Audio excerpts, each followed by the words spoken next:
Not one family member came to my wedding, not even my parents or my best friend. They all went to my sister's engagement party instead. But as we cut the cake, my phone flashed with a message from my mom. It said, "We need to talk now," followed by 36 missed calls. Can you imagine standing at the altar on your wedding day, heart pounding, ready to marry the love of your life, only to realize your own family chose another party over witnessing your most sacred moment? It still chills me to my core. Because what happened next? What I found out shook my entire world and changed everything I thought I knew about love, family, and betrayal.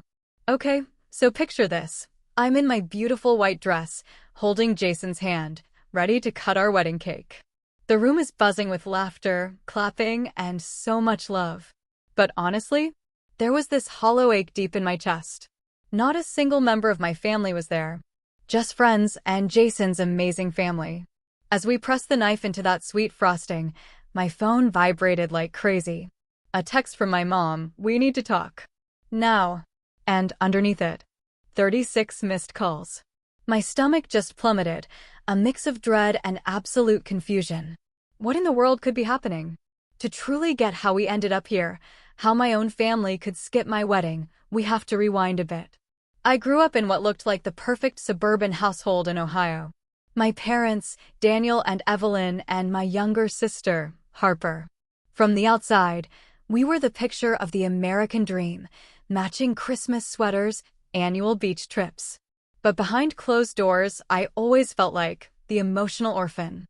Harper, she was 3 years younger, but she might as well have been born wearing a crown. Blonde curls, dimpled smile, just this magnetic, sunny personality. Everyone adored her. And look, I was never jealous of her talents or her beauty. What absolutely crushed me was how completely differently our parents treated us.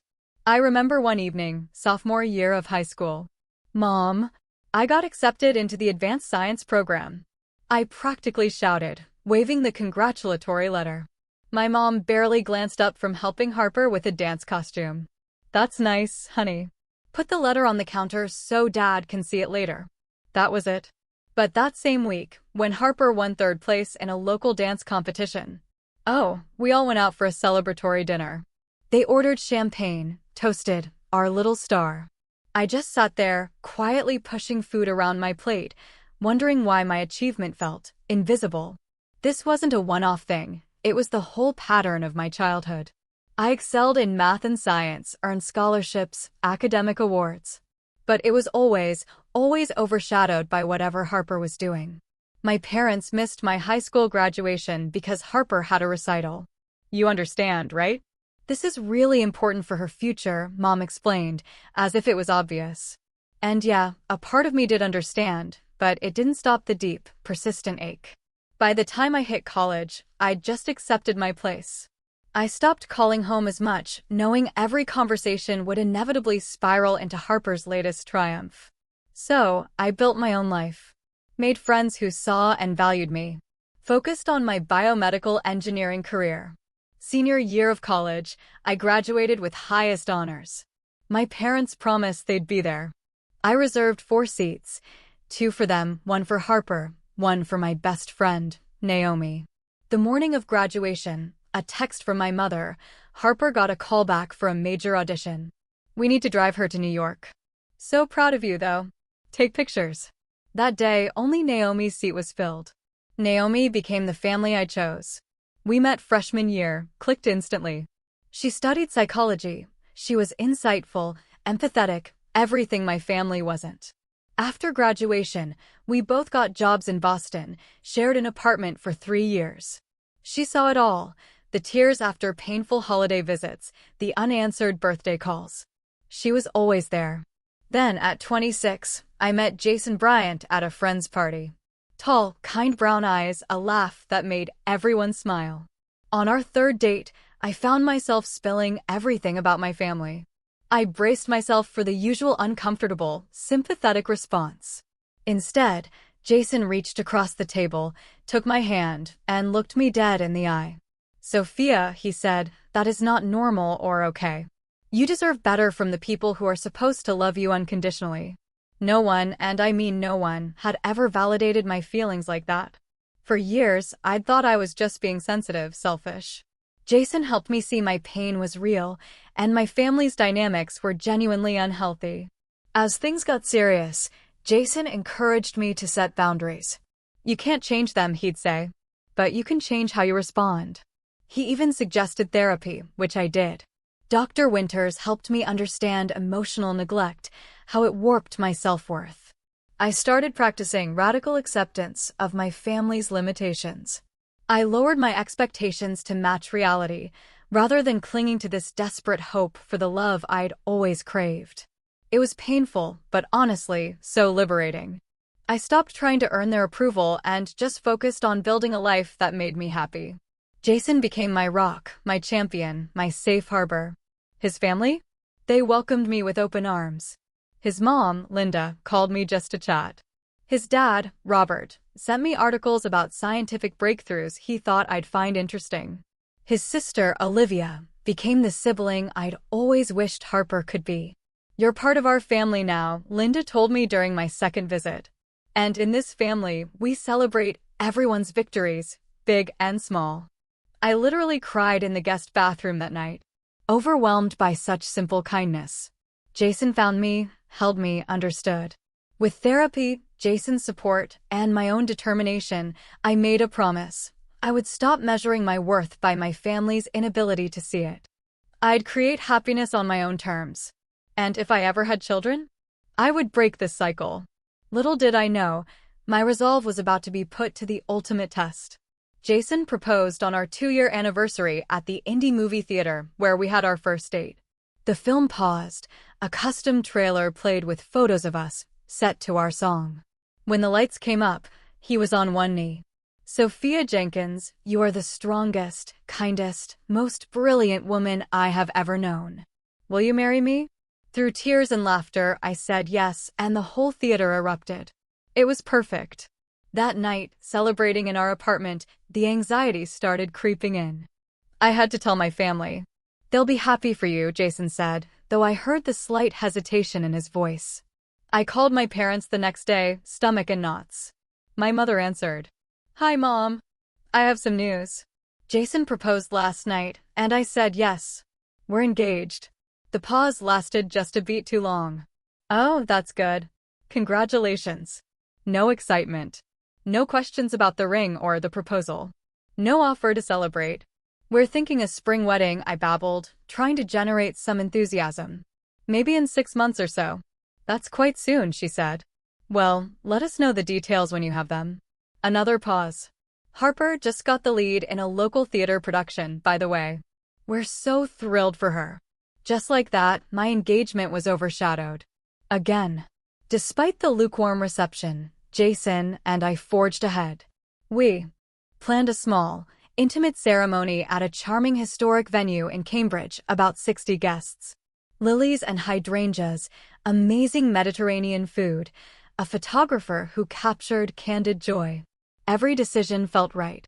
For months before the wedding, we sent out invitations, including to my parents, Harper, and a few extended family members. Weeks passed. No RSVP. I finally called my mom, trying to keep my voice steady. Did you get the invitation, Mom? The venue needs a final headcount soon. Yes, we got it. Your father and I have been meaning to call you about that. We'll try to make it, of course, but you know how busy things get.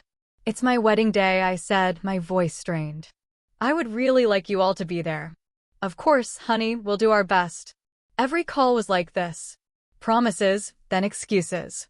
When I asked my dad about the father-daughter dance, he mumbled about checking his schedule. Naomi was my absolute saving grace.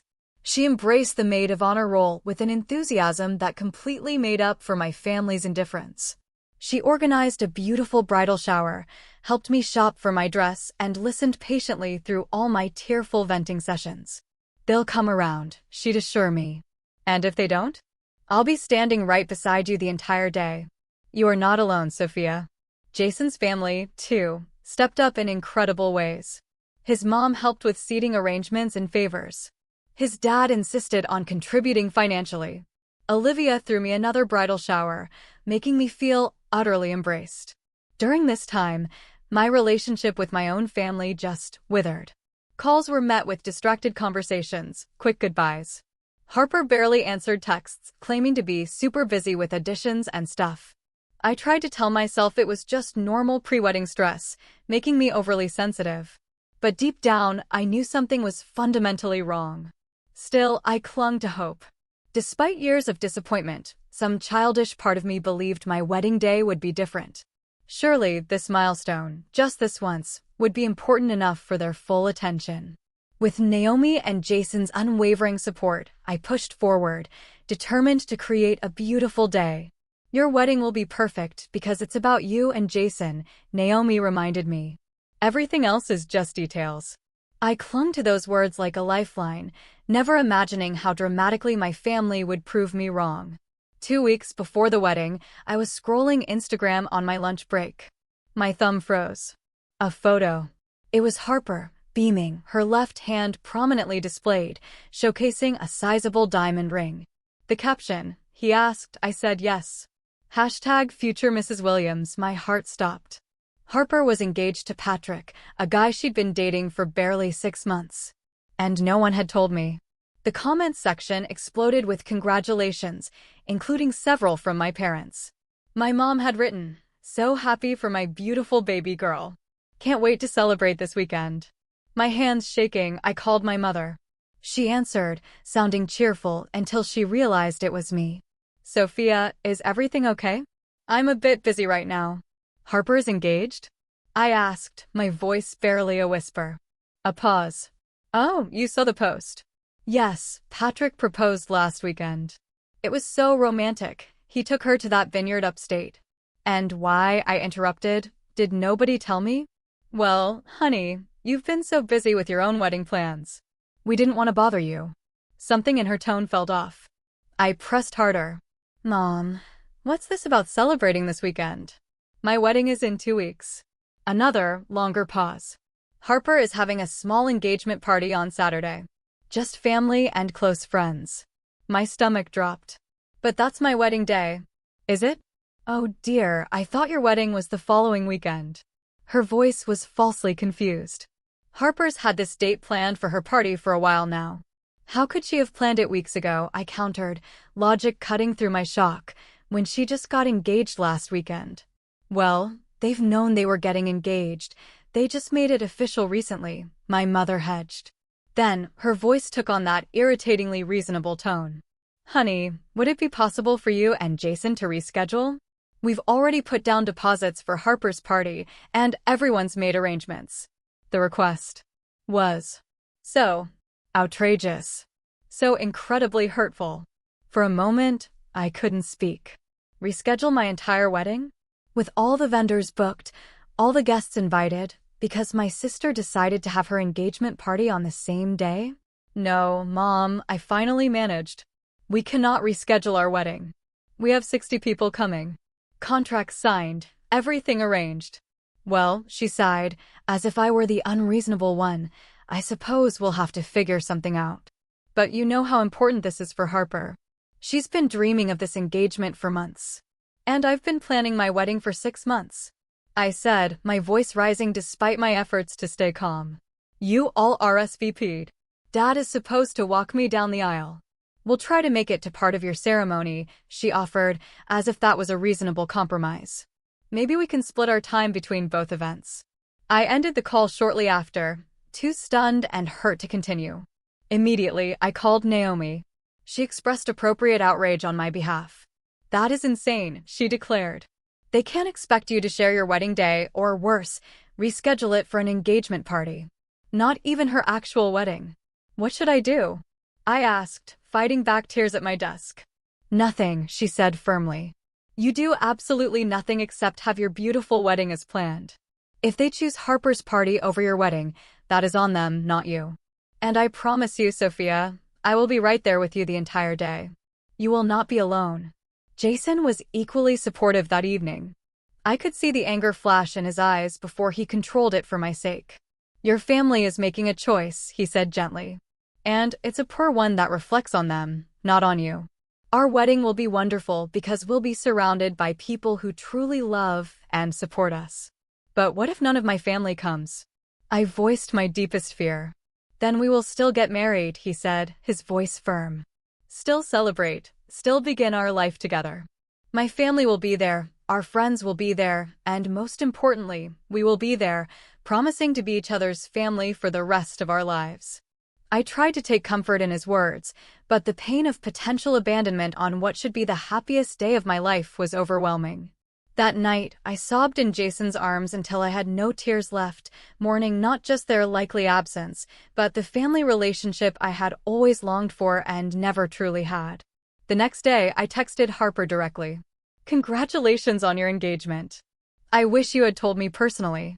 Is there any way you could reschedule your party? I would love for you to be at my wedding. Her response came hours later. Thanks. Sorry. Everything is already set for the party. Maybe you could come for a little bit after your reception? It's going to be epic. The casual disregard. The complete lack of recognition that I could hardly attend her engagement party during my own wedding reception. That was the final straw. I didn't respond. Over the next few days, more texts from my mom, each making it clearer they had chosen Harper's celebration. The last one read, "We'll try to stop by your ceremony if we can get away from setup for Harper's party. Hope you understand. Family comes first. Family comes first." The irony of that statement was not lost on me. In their minds, Harper was family. I, apparently, was not. The day before my wedding. Last-minute details. The rehearsal was set for 5 p.m. I hadn't heard from my family in 3 days, despite leaving several voicemails asking if they'd at least attend the rehearsal and dinner.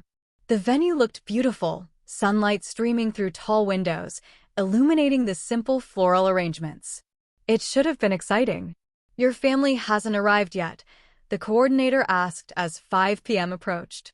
They might be running late, I said, the lie tasting bitter. Jason squeezed my hand. We watched his family arrive, smiling, excited. His mom hugged me tight. His dad clapped Jason on the back. Olivia immediately started taking photos. At 5:30, still no sign of my family, we started without them. The officiant, a friend from college, led us through the ceremony with warmth and humor. Jason's 12-year-old cousin practiced being ring bearer with exaggerated seriousness. Everything was lovely, except for the glaring absence on my side of the aisle. As we finished, my phone vibrated. I pulled it out, praying it was my family.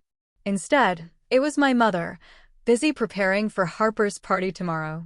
Good luck with the rehearsal. Love you. I shoved the phone back into my pocket, desperate not to let anyone see how much that casual dismissal stung. But Jason knew me too well. They're not coming, are they? He asked quietly as we walked to the rehearsal dinner. No, I replied, surprised by how steady my voice was. They're busy preparing for Harper's party. His jaw tightened, but he simply nodded. Their loss. The rehearsal dinner was at a beautiful Italian restaurant. Jason's parents had reserved a private room. Place cards marked every seat, including ones for my absent family. I made it through appetizers before excusing myself to the restroom, where I leaned against the sink, taking deep breaths, pushing back tears. This was supposed to be happy. I refused to let their choices ruin it. When I returned, Linda had quietly removed my family's empty place cards and rearranged the seating. She gave me a small smile and a wink.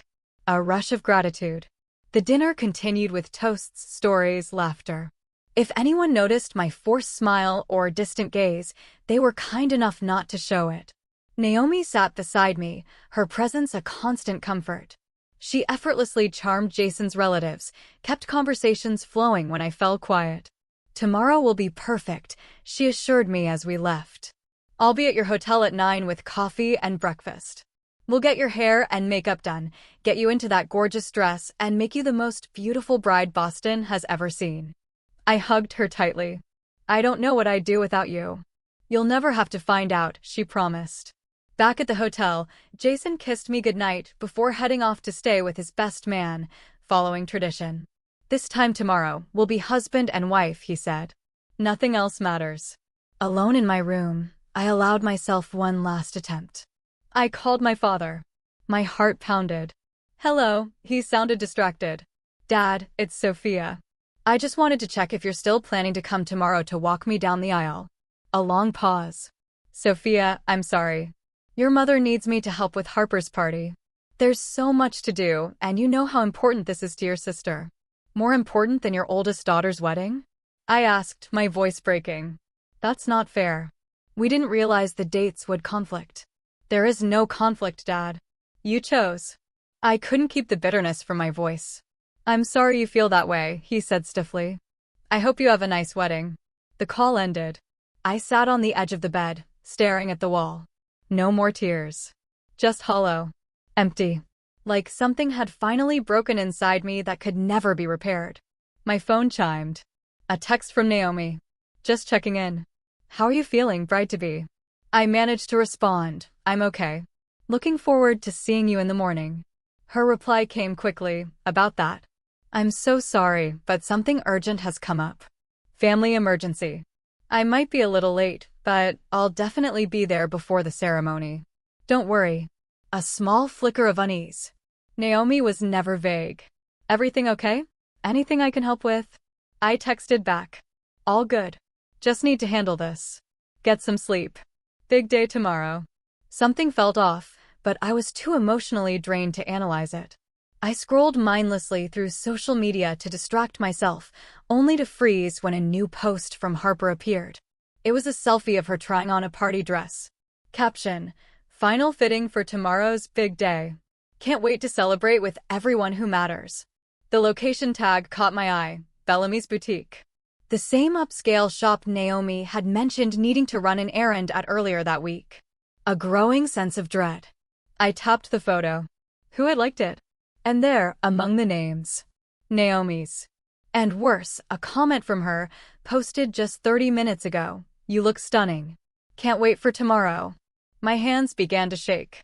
I switched to Naomi's profile. Found a story she had posted. Then quickly deleted. But not before Instagram had placed the posted 1 hour ago marker. The betrayal hit me like a physical blow. My best friend. My maid of honor. The one person who promised to stand by me, no matter what. She was planning to attend Harper's engagement party instead of my wedding. I called her. Straight to voicemail. I texted. I saw Harper's post and your comment. Are you going to her party instead of my wedding? Minutes passed. No response. Then, 3 dots appeared. Disappeared. Appeared again. Then, the text, I'm so sorry, Sophia. Harper reached out and said how much it would mean to her if I could come. I thought maybe I could do both, but the timing won't work. I should have told you directly. I feel terrible. The betrayal was complete. I turned off my phone, unable to bear any more communication. Curling up on the hotel bed, still fully dressed, I let the tears come.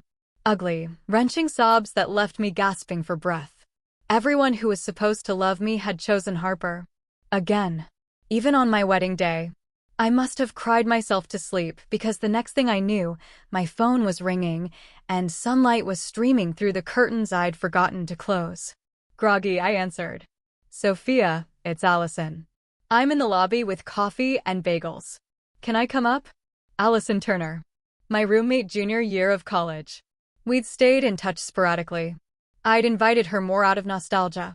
I certainly hadn't expected her to show up at my hotel room on my wedding morning. Sure, I croaked, my voice rough from crying. Room 312. A few minutes later, a knock. I opened it to Allison, a cardboard tray with 2 coffees, a bakery bag. Hey, bride, she said cheerfully, then stopped dead when she saw my face. Whoa, are you okay? That simple question shattered what little composure I had. To my horror, I burst into tears again, right there in the doorway. Allison didn't hesitate. She put the coffee and food down, pulled me into a hug. Hey, it's okay. Whatever it is, we'll fix it. Between sobs, I told her everything. My family choosing Harper's party. Naomi's betrayal. How I was now without family or a maid of honor on my wedding day. When I finished, Allison pulled back, looked me directly in the eyes. Okay. First of all, your family and Naomi are garbage people right now. Second, I am here, and I am not going anywhere. If you'll have me, I would be honored to step in as your maid of honor today. You'd do that? I asked, stunned. Absolutely. What are friends for? Now, drink this coffee while I call the hair and makeup people to confirm they're still coming here at 9. Then we are going to make sure you have the most beautiful, meaningful wedding day possible, regardless of who is or is not there. In that moment, with Allison taking charge, showing me more loyalty than people I'd counted as much closer friends, a small spark of hope returned. Maybe this day could still be salvaged. Thank you, I said, simply taking the coffee. No thanks needed. Now, let's get you ready to marry the love of your life. The morning of my wedding day passed in a blur of activity. Hair and makeup arrived, transforming my tear-swollen face into something radiant. Allison was an exceptional stand-in maid of honor. She anticipated needs I didn't even know I had, made me laugh with forgotten college stories, and kept me distracted. By the time I stepped into my A-line dress, I almost felt like the bride I'd imagined. Almost. The hollow feeling returned as I realized there'd be no mother helping with my veil, no father to walk me down the aisle. You look absolutely beautiful, Allison said, helping with final touches. Jason is going to be speechless. I managed a small smile. I just wish. I know, she said gently. But today is still your day. Focus on Jason. On the life you're building together. That's what matters most. A knock at the door. Allison opened it. Robert, Jason's father, stood there in his tuxedo, looking a little nervous. I hope I'm not intruding, he said, his kind eyes finding mine. Jason mentioned that your father, well, that he might not be here today. I wanted to offer my services if you would like someone to walk you down the aisle. No pressure at all, just an option. The unexpected kindness brought fresh tears to my eyes. I would be honored, Robert. Thank you. He nodded, clearly emotional himself. The honor is all mine, Sophia. You've made our son happier than we've ever seen him. You are already part of our family. Today just makes it official. As we arrived at the venue, my phone remained silent. No messages from my parents, Harper, or Naomi. I'd known not to expect them, but the confirmation of their absence still stung. I took a deep breath, handed my phone to Allison. Hold this for me. I don't want any distractions. Absolutely, she said. And I turned the ringer off just in case. The wedding coordinator guided us to a small waiting room. Through the window, I could see guests arriving, filling seats on both sides of the aisle, despite knowing most would remain empty on my side. 5 minutes, the coordinator announced. Suddenly, the reality hit me. I was getting married. Without my family. The mix of joy and sadness was disorienting. Ready? Robert asked, offering his arm as the music began. I nodded, unable to speak past the lump in my throat. Walking down the aisle was surreal. I registered the smiling faces, heard the soft gasps. But everything was slightly out of focus until my eyes found Jason, waiting at the altar. His face, when he saw me, was everything I could have hoped for, awe, love, absolute certainty. I was vaguely aware of the empty front row on my side, the seats reserved for family that would remain unoccupied. But as Robert placed my hand in Jason's, the pain of those absences receded, replaced by the warmth of Jason's touch and the love shining in his eyes. You look incredible, he whispered. The ceremony was brief, meaningful. We'd written our own vows. Jason's brought tears to my eyes and laughter from our guests. Sophia, he began, I promise to be your partner and equal in all things. I promise to celebrate your victories as if they were my own, to stand beside you through whatever challenges we face, and to create a home where your worth is never in question. You're the strongest person I know, and I am in awe of your resilience and grace. Today, I am not just gaining a wife, but creating a family with you. One where love is never conditional and support is never withheld. I love you, all of you, exactly as you are. The reception was held in the same venue, a beautifully decorated hall with twinkling lights. Despite the notable absences, the room felt full of love and joy. Jason's extended family and our friends filled the space with laughter. If anyone noticed the bride with no family present, they were kind enough not to show it. We had our first dance too, at last, by Etta James, swaying gently. When the song ended, Jason's father stepped forward to dance with me. For the father-daughter dance. A gesture that brought fresh tears to my eyes. "Thank you," I whispered. "For everything." "Today, you're family now," he replied simply. "That's what family does." The evening progressed with toasts, dinner, and more dancing. I found myself genuinely enjoying the celebration despite the ache that lingered. Jason rarely left my side, sensing when my thoughts drifted to those who weren't there. Finally, it was time to cut the cake. A three-tier creation. Jason and I stood behind it, smiling for the photographer. "Ready?" he asked. I nodded, and we pressed the knife into the bottom tier. Everyone applauded. It was at that precise moment that I felt my phone vibrate in the hidden pocket of my dress. I'd retrieved it from Allison during cocktail hour, not wanting to be completely disconnected. As Jason began cutting slices, I discreetly checked the screen. A message from my mother: "We need to talk now." Below it, notifications for 36 missed calls. All from my mother, father, and even Harper. All within the last hour. My stomach dropped again. "Everything okay?" Jason asked, noticing my expression. I showed him the screen. "I don't know what to make of this." "Whatever it is can wait," he said firmly. "This is our wedding day." They made their choice earlier. Part of me agreed, wanted to silence my phone and keep celebrating. But another part, the part that had always hoped for reconciliation, for understanding, for the family relationship I'd never truly had, that part made me hesitate. What if something is really wrong? I asked. Jason studied my face, then sighed. "If you want to call them back, I understand. But remember, you don't owe them your time today. This day is ours." I squeezed his hand gratefully. "I'll step outside for just a minute. If it's nothing important, I'll come right back." Finding a quiet corner in the venue's garden, I dialed my mother's number. She answered on the first ring, her voice tearful and frantic. "Sophia, oh, thank God. We've been trying to reach you for hours." "I was getting married, Mom," I said, unable to keep the edge from my voice. "What is so urgent?" What she said next would change everything I thought I knew about this day, about my family, and about the sister I always believed simply outshone me. "It's Harper," my mother said, her voice breaking. "Patrick called off the engagement right in the middle of the party. He said he couldn't go through with it because Harper told him what she did to you." I sank onto a nearby bench, trying to process her words. "What do you mean? What did she do to me?" My mother's breathing was uneven, punctuated by sniffles. "Harper lied to us, Sophia, about everything.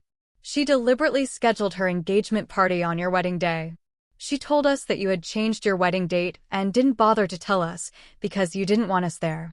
The world seemed to tilt. "What?" "She showed us texts from you." My father's voice cut in, and I realized I was on speakerphone. "Saying you wanted nothing to do with us. That you were having a private ceremony with just Jason's family because they were your real family now. She said you specifically asked us not to come." My hand trembled.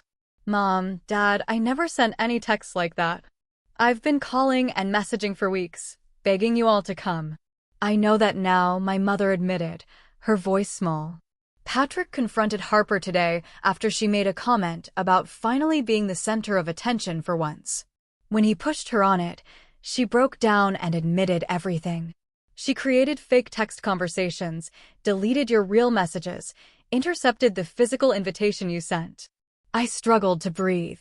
The magnitude of Harper's deception was overwhelming. "But why would you believe I wouldn't want you at my wedding? After all the times I called, all the voicemails I left." "She had an answer for everything," my father said. "She said you were just keeping up appearances, that you had told her the truth about how you really felt. We should have questioned it more.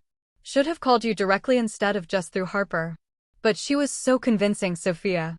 She even cried about how hurt she was that you didn't want your own family at your wedding." The pieces were falling into place. But one question remained. What about Naomi? Why did she choose Harper's party over my wedding? Another pause. This one heavy with shame. "Harper told Naomi that you had asked someone else to be your maid of honor. She showed Naomi fake texts from you, saying you had only asked her originally out of obligation, but had found someone you connected with better. Harper convinced her that coming to the engagement party would be better than facing humiliation at your wedding. I closed my eyes, recalling Naomi's sudden change of plans, her vague excuses. It all made sense now, in the most twisted way possible. "Where's Harper now?" I asked, my voice surprisingly steady despite the storm inside me. "She left after Patrick broke things off," my mother's voice cracked. "We don't know where she went." "Sophia, we are so sorry," my father said. "We failed you completely. We don't expect you to forgive us, but we needed you to know the truth." "I need to process this," I said, my mind reeling. "I'm in the middle of my wedding reception right now." "Of course," my father said quickly. We couldn't wait another moment to tell you. Is there any chance we could see you tonight or tomorrow, whenever you have time?" The request was so surreal after everything. My wedding day, which I'd imagined since childhood, was almost over. They had missed the ceremony, the vows, the first dance. Everything that couldn't be recreated. "I'll text you the address of our hotel," I said. "We'll be back there around 11 tonight. You can meet us in the lobby." After ending the call, I sat motionless, trying to comprehend Harper's betrayal and my parents' gullibility. How could Harper have orchestrated something so elaborate, so cruel? And how could my parents have believed her so easily without ever speaking directly to me? "Sophia?" Jason's voice broke through my thoughts. He stood a few feet away, concern etched across his features. "You've been out here for almost 15 minutes. Is everything okay?" I looked up at him, my husband of just a few hours, and felt a rush of gratitude for his steady presence. "No," I answered honestly. "Nothing is okay, but I think maybe it will be eventually." I told him everything, watching his expression shift from shock to anger to disbelief. "That is..." He struggled to find words. "I don't even know what to say. Harper deliberately sabotaged our wedding day. She manipulated everyone. That goes beyond sibling rivalry or jealousy. That's calculated cruelty." "I told them we'd meet them at the hotel after the reception," I said. "I need to hear them say all this to my face. I need to understand how they could believe I would exclude them from my wedding." Jason took my hands. "Are you sure you want to do this tonight? We can wait until after our honeymoon if you need time." I shook my head. "No. I need closure before we leave. I can't carry this with me for 2 weeks." "Then we'll face them together," he said firmly. "Whatever you decide after hearing them out, I will support you completely." We returned to the reception. Our guests had hardly noticed our brief absence. For the remainder of the evening, I went through the motions, smiling, dancing, all while my mind kept returning to the revelation that had turned my understanding of my family upside down. At 10:45, we made our exit, changed quickly at the hotel, and went down to the lobby. My stomach was in knots, my thoughts a chaotic jumble. They arrived at 11:15. My parents, looking haggard and red-eyed. My mother rushed toward me, arms outstretched, but stopped short when I instinctively stepped back. "Let's go somewhere more private," Jason suggested, gesturing to a small meeting room off the lobby. Once inside, the door closed. The four of us stood in awkward silence until my father spoke. "Sophia, we don't expect forgiveness. What we did, believing Harper over you, missing your wedding, it's unforgivable. But we need you to know how deeply, profoundly sorry we are." "Sorry doesn't change the fact that you missed my wedding," I said, my voice tight. "Or that you believed I would exclude my own family without even picking up the phone to ask me directly." "You're right," my mother whispered, tears streaming. "There's nothing we can say to justify our actions. We failed you as parents, not just today, but for years. Why was it so easy for you to believe I wouldn't want you there?" I asked, the question burning. "What kind of relationship did you think we had that would make that believable?" My parents exchanged a pained look before my father answered. "The truth is, we knew we hadn't been good parents to you, Sophia. We knew we had favored Harper, made excuses for missing your important moments, failed to celebrate your achievements. When Harper told us you didn't want us at your wedding, part of us believed it because we felt we deserved that rejection." "So you just accepted it?" I asked. "Without fighting for a relationship with me? Without even trying to make amends?" "We were cowards," my mother admitted. "It was easier to believe Harper's lie than to face the truth of how we had failed you. And she's our daughter too, so we never imagined she would lie about something so important." Where's Harper now? I asked. Why isn't she here apologizing herself? We don't know, my father said. She left after Patrick confronted her. She's not answering our calls either. I shook my head, overwhelmed. I don't understand how she could do this. We've had our issues, but this level of deception, of cruelty. I think she's always been jealous of you, my mother said quietly. Your intelligence, your independence, the genuine relationships you build. We spoiled her, made her the center of attention. But I think deep down she wanted what comes naturally to you, real connections. Real accomplishments. Jason, who had been silent, spoke up. That might explain her feelings, but it doesn't excuse her actions. What she did was deliberate and destructive. You're right, my father agreed. There's no excuse. And we enabled her behavior for years by always giving in to her demands and tantrums. I looked at my parents, really looked at them, maybe for the first time in my adult life. They seemed smaller somehow, diminished by their guilt and shame. Despite everything, a part of me ached for the family we could have been, should have been. I cannot forgive you tonight, I said finally. I don't know if I can ever fully forgive missing my wedding. But I am willing to try to build something new going forward, if you are truly committed to change. They both nodded eagerly, tears flowing freely. That means acknowledging the patterns that got us here, I continued. It means therapy, both individually and as a family. It means real accountability, not just for today, but for years of emotional neglect. Anything, my mother said immediately. We will do anything. And Harper needs professional help too, I added. What she did goes beyond normal sibling rivalry. We know, my father agreed. When we find her, getting her help will be our priority. We talked for another hour. A painful but necessary conversation that began the process of exposing the dysfunctional patterns that had defined our family for decades. No magical reconciliation happened that night. No tearful group hug that erased years of hurt. But something shifted. A door opened that had long been closed. As Jason and I finally headed up to our room, emotionally drained, but strangely at peace, he squeezed my hand. Are you okay? I considered the question carefully. Not yet. But I think I will be. 6 months have passed since our wedding day. Jason and I settled into married life, learning the rhythms of being partners. Our honeymoon in Greece was beautiful, a much-needed escape. For 2 weeks, we explored ruins, swam in crystal-clear waters, and started to heal. Upon our return, the real work began. True to their word, my parents started therapy, both individually and together. They suggested family therapy with me, which I agreed to after some hesitation. Every Thursday evening, we met with Dr. Patterson, a family therapist specializing in adult family dynamics and estrangement.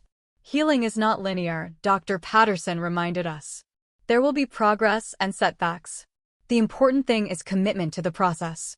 Harper resurfaced 3 days after the wedding, calling my parents from a hotel room, ashamed and afraid.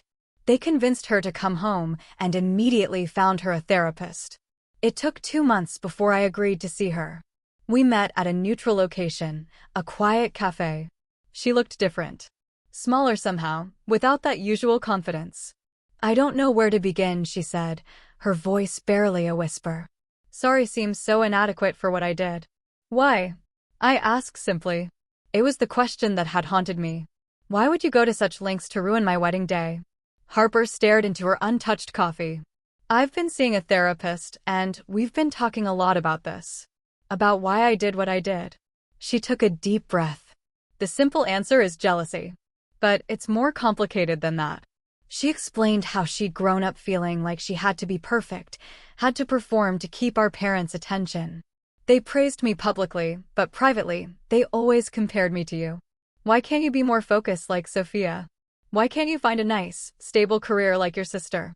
I listened, surprised. I always thought they favored you completely. They did, in many ways. But their favor came with conditions. I had to be their perfect, charming daughter. You got to be authentic. You built a real life with real friends and real accomplishments. I just performed. That still doesn't explain why you would sabotage my wedding, I said. Tears filled her eyes. When you got engaged to Jason, I saw how happy you were. How complete your life seemed. Patrick had just proposed, but it felt hollow, like another performance. I wanted what you had, and when I couldn't have it, I wanted to destroy it. It was petty and cruel and unforgivable. Yes, it was, I agreed, not willing to minimize the harm. I'm not asking for forgiveness, she said quickly. I don't deserve it. I just wanted you to know that I understand what I did, and I'm getting help to make sure I never do anything like that again. That first conversation was awkward and painful, but it was a beginning. In the months that followed, Harper continued therapy, eventually moving out of our parents' house and starting a job as an administrative assistant, her first real job not in entertainment. My relationship with my parents slowly evolved. They made genuine efforts to know me as I am now, not as the child they had neglected. My mother called regularly, not to talk about Harper, but to ask about my work, my interests, my life with Jason. My father sent articles related to my field, asked thoughtful questions about my career. For the first time, I felt seen by my family. Not completely. Not perfectly. But genuinely. The wall of resentment I had built over decades began to develop small cracks, letting in slivers of possibility. Naomi and I had a much more difficult path to reconciliation. When she discovered the truth about Harper's manipulation, she was devastated. She sent flowers, cards, emails, desperate to explain and apologize. I ignored them for weeks. The betrayal was too fresh. Eventually, I agreed to a phone call. I should have called you directly, she said, her voice thick with regret. I should have known you would never just replace me without talking to me first. We've been friends for too long for that. Yes, you should have, I agreed. That's what hurts the most. You believed the worst about me without even asking if it was true. I have no excuse, she admitted. I can only say that I am sorry, and I will spend as long as it takes trying to rebuild your trust if you will let me. Rebuilding trust is harder than building it the first time. With Naomi, the process was slow, sometimes painful. We started with occasional texts, then coffee once a month, gradually working our way back to something resembling friendship, though the easy closeness we once shared remains elusive. Allison, surprisingly, became a close friend. Her 11th-hour rescue of my wedding day created a bond. We met regularly for lunch, and she became part of our extended social circle. On our first anniversary, Jason and I decided to have a small dinner party at our apartment. Simple celebration with a few close friends and family. My parents came, bringing a photo album they had created, full of pictures from my childhood and accomplishments they had previously overlooked. Harper came too, bringing a thoughtful gift and a quiet presence, still working on finding her authentic self. During dinner, Jason clinked his glass to make an announcement. He looked at me, eyes twinkling, and I nodded. We wanted to wait until today to tell everyone, he said, reaching for my hand. Sophia and I are expecting.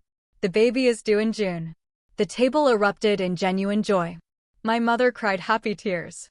My father beamed. Harper hugged me gently, whispering, "You are going to be an amazing mother." Later that night, after everyone had left, Jason asked, "Are you happy with how things are now with your family?" I considered the question carefully. "I'm at peace with it," I answered honestly. "It's not perfect, and there are still moments when the old hurt resurfaces. But we are building something new, something healthier. That's enough for now." And with the baby coming, I placed a hand on my still flat stomach. I want our child to know their grandparents and aunt, but with healthy boundaries. I want to break the cycle of favoritism and emotional neglect. Our child will never wonder if they are loved, or if they are enough. The journey from that wedding day to now has been challenging, filled with difficult conversations and painful realizations. But it has also been illuminating. I learned that families aren't static entities, but dynamic relationships that can evolve and heal with genuine effort and accountability.